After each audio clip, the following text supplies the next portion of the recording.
Every day, over 150,000 people die. That's over 6,000 people every hour, over 100 people every minute, and about 2 people every single second. That means since you started watching this video, about 20 people have already died. And some of these people got hit by cars, others fell off a cliff, others may have had a heart attack, and others may have simply passed away from natural causes. Death is one of those things that every single living thing on Earth has in common, and death does not discriminate against your skin color or your political beliefs or where you were born or how much money you have. No one can escape the incurable disease that we all are blessed with from birth called life. And it's interesting because even though we all logically know this, very few of us have really internalized this. How many of you have really sat down with your eyes closed in an empty room and truly imagined what your funeral would look like? Like, who would even be at your funeral? Who would be there out of pure obligation and politeness? And who would be there because they actually wanted to be there? What would people say about you?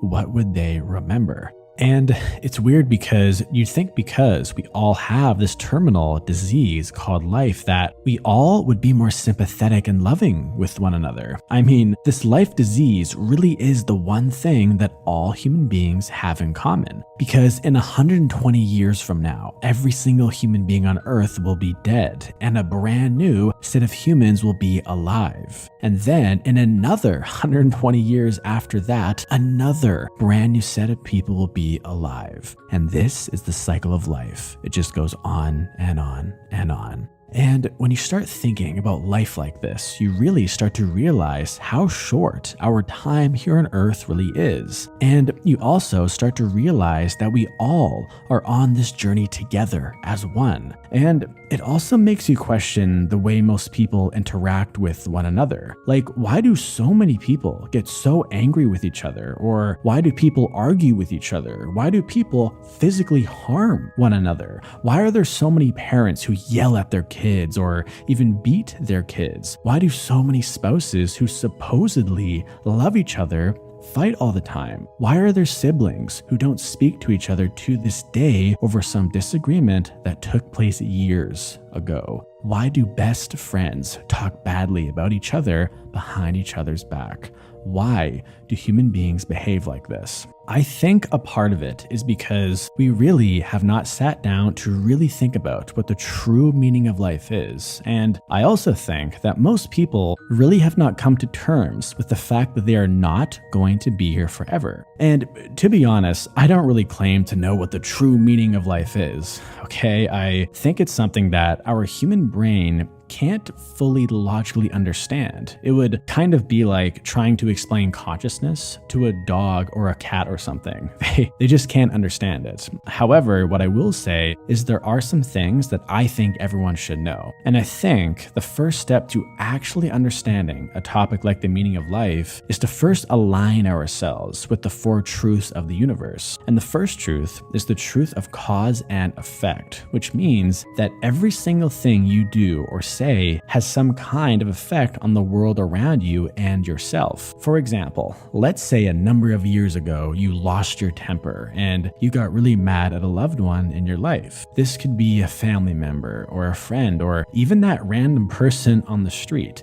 That one single incident where you lost it will have a lingering effect on that person to this day. Now, with that being said, it doesn't have to be some huge effect. It could be a very mild and small effect, and it could be buried deep within their subconscious that isn't necessarily visible on the exterior. But make no mistake, the effect is there, and it will always be there, and there is nothing that you can do to undo that. And the reason why most people hate hearing this is because it instantly makes them accountable for every single thing that they have ever done. And being held accountable is something that most human beings hate. Now, to be clear, I'm not saying that we should all dwell in the past and feel sorry for ourselves, but what it does mean is that going forward, you should be very conscious of the things that you say and the things that you do within this world. And if you feel like you behaved in a way or you really lost it on someone, you can always apologize to that person because it is never, ever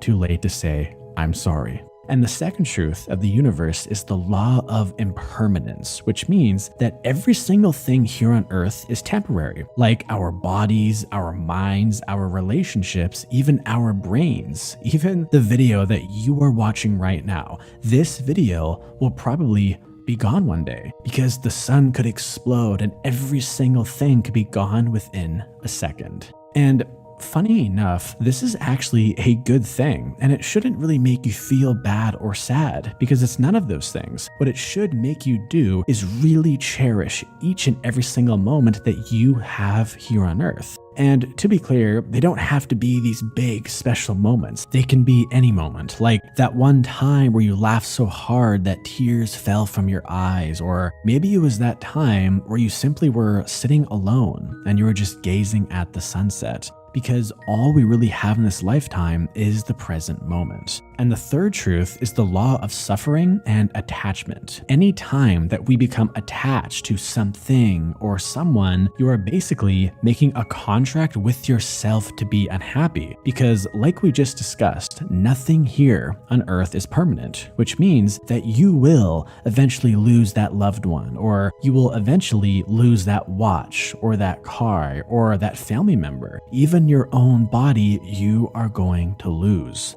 And the fourth truth is that we all are going to die one day.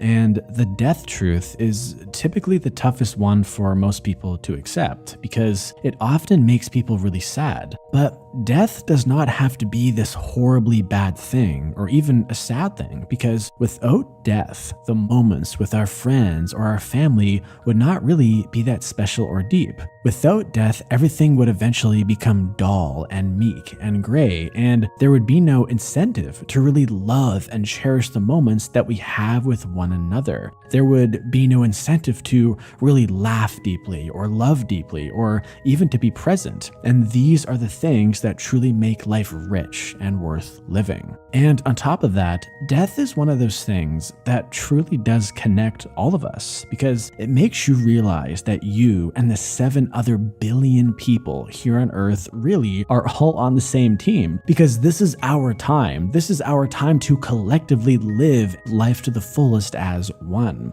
So the next time that you feel the need to yell at that loved one, or to yell at that person who cut you off in traffic, or to get revenge on that person who wronged you in the past, just remember that you are choosing to actively hurt your very own teammate. Make every moment count. Love deeply, laugh deeply, and be present to the moment, because at the end of the day, all we really have in life is the present moment, so don't let it go to waste. If you want to learn more about life and motivation, then go ahead and click the video on the screen right now. I promise that you will love it. Thanks for watching, and I'll see you all very soon.